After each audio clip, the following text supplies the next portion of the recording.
Bismillahirrahmanirrahim. Dear students, Assalamu alaikum. How are you all? I hope you will be fine.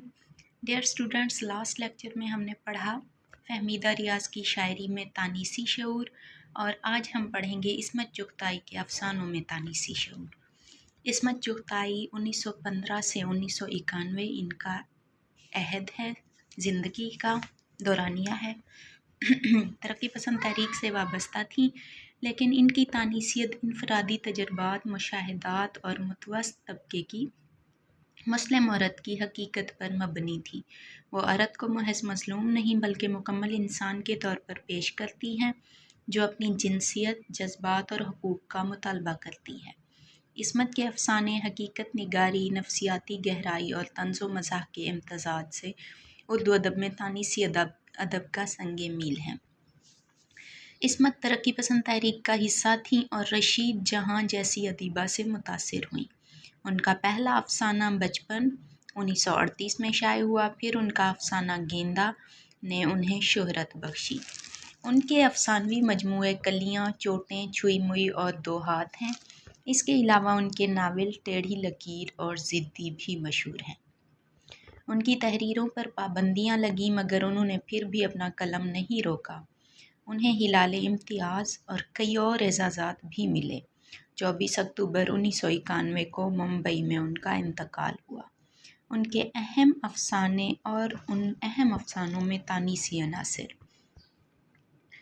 उनके औरत के जो अफसाने हैं वो मुतवस्सित तबके के मुस्लिम घरानों, पर्दा नशीं औरतों, नौजवान लड़कियों की नफसियात, शादी, तबकाती फ़र्क और औरत की महकूमी पर मरकूज़ हैं। उनके निस्वानी किरदार जिंदा, पेचीदा और हकीकत पसंदाना है। उनके चंद मशहूर अफसानों में तानीसियत का इजहार किस तरह से मिलता है, ये आप लोग पढ़ लीजिएगा।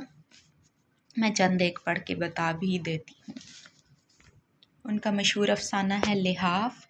फिर दूसरा उनका मशहूर अफसाना चौथी का जोड़ा। ये अफसाना बेवा माँ और उसकी दो जवान बेटियों की कहानी है।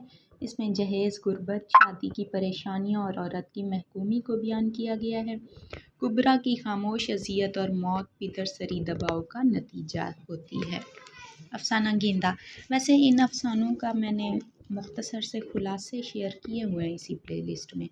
अगर आप उनको देख लेंगे तो आपको अफसाना समझने में ज़्यादा आसानी होगी। अफसाना गेंदा। यह अफसाना तबकाती फ़र्क, बेवा की दूसरी शादी की मुखालफत और गरीब लड़की गेंदा की बदबख्ती को बयान करता है। गेंदा की बदबख्ती मुतवस्सित तबके की लड़की की आंखों से देखी गई है। दीगर अहम अफसाने जिनमें घरवाली, छुई मुई, भूलभुलैया, सास, नन्ही की नानी और डाइन वगैरह तानीसियत की उम्दा मिसालें हैं।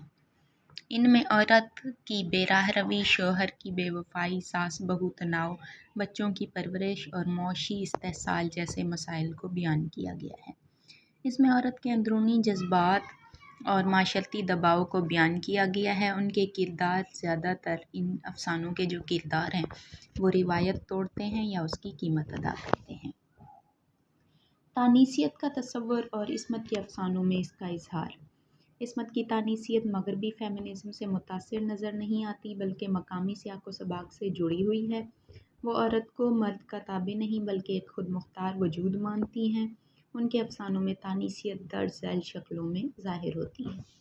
पिदरसरी तनकीद, यानी कि पिदरसरी माशरा ऐसा माशरा होता है जिसमें मर्दों को बालादस्ती हो।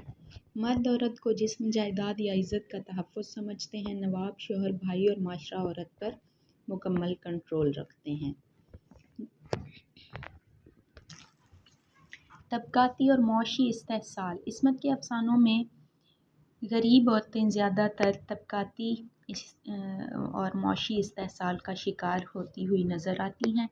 नफसियाती उलझनों को बयान किया गया है। इसके साथ साथ औरत की मुज़ाहमत को बयान किया गया है। औरत के जो किरदार हैं उनके अफसानों में वो रिवायत तोड़ते हैं, बागी हो जाते हैं और वो फिर किस तरह से इस बगावत की कीमत अदा करते हैं। उसलूब और फ़नकाराना खसूसियात। इस्मत का उसलूब बेबाक, तलख़, तंज़िया और हकीकत पसंदाना है। वो ठेठ बोल चाल की ज़ुबान, घरेलू मुहावरों और नफसियाती तजर्बे का इस्तेमाल करती हैं। منظر نگاری، کردار نگاری اور مکالمے زندہ ہیں۔